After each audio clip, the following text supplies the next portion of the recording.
Since 1948, the Israelis have built a modern state, the region's superpower, a homeland for the Jews. Palestinians believe it's all come on the back of their loss, and that troubles some Israelis too.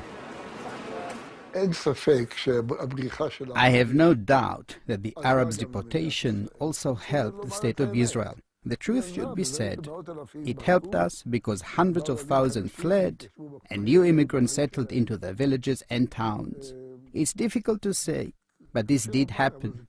We didn't ask for it, but it happened nonetheless.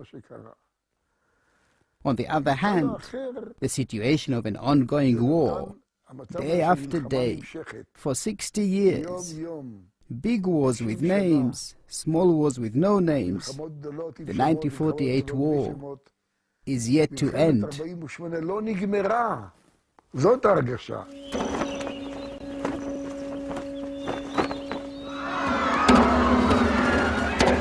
For all Israel's strength, its civilians still get killed by Palestinians.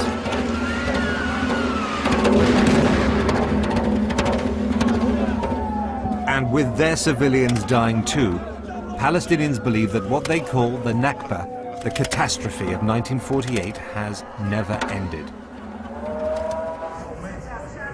The current peace process, sponsored by President Bush, will fail, like all the others, if it cannot solve problems that are hardwired to 1948. Partition is still on the agenda. They need to fix a border between Israel and a Palestinian state. Jerusalem is still claimed by both sides. And Palestinian refugees await a future.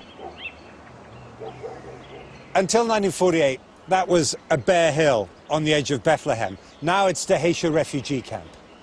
The original tents were replaced by permanent structures a long time ago, but there's no sense of permanence in the minds of the people who live there because for 60 years they have effectively been in limbo.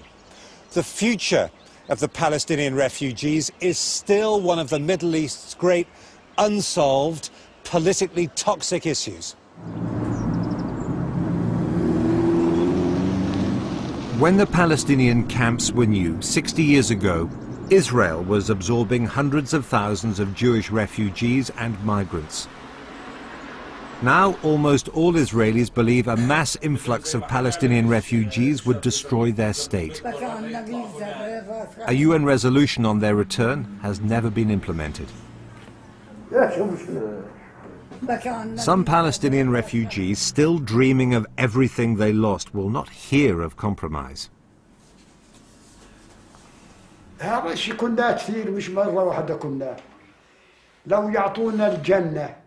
We said it more than once. Even if they give us heaven, we will not give up on our country. If they give us enough gold to fill this room, we will decline everything. Impossible. I will die and die a heretic. If you take £1 million in gold for an inch of Palestine, you die as a heretic.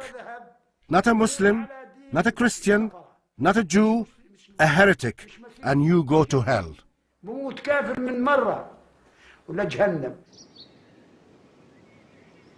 And even though most Palestinians do accept that they will live alongside Israel, memory and history stand on every street corner.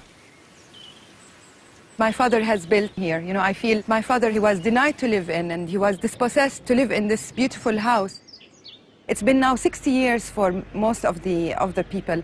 There are weaknesses. You want to advance, and I would want very much to compete and advance as much as the Israelis have advanced.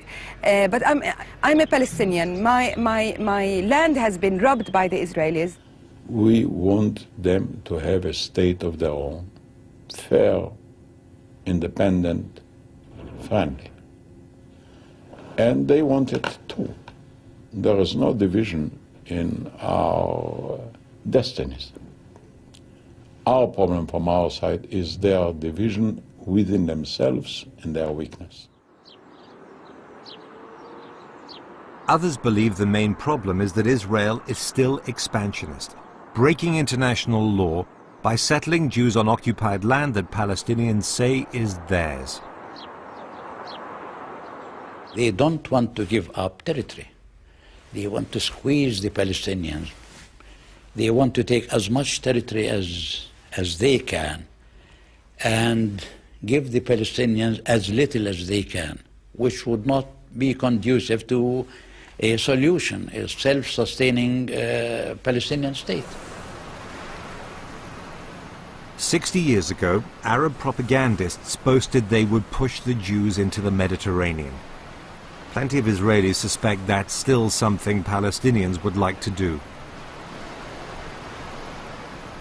Had they accepted in 1947 their part, half of Palestine, the mandate, we would have two countries since then and no conflict. But what they wanted is the whole country. They wanted to drive us into the sea, to kill the Jews. This is why they don't have anything today.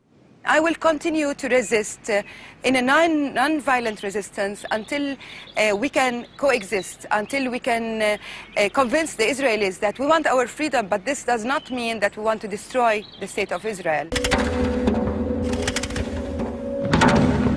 The Long War of 1948 has consumed two peoples with two separate stories to tell. They'll have to find a way to live with its legacy if they ever want peace. One day we shall have to shake hands and sit together. We can't continue fighting forever.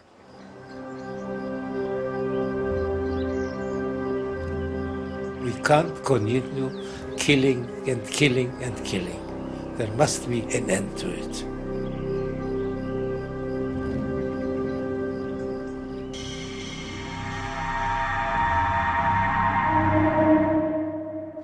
Next on BBC Two, playing for snooker's greatest prize, Ronnie O'Sullivan leads Annie Carter 6-2 in the World Championship final.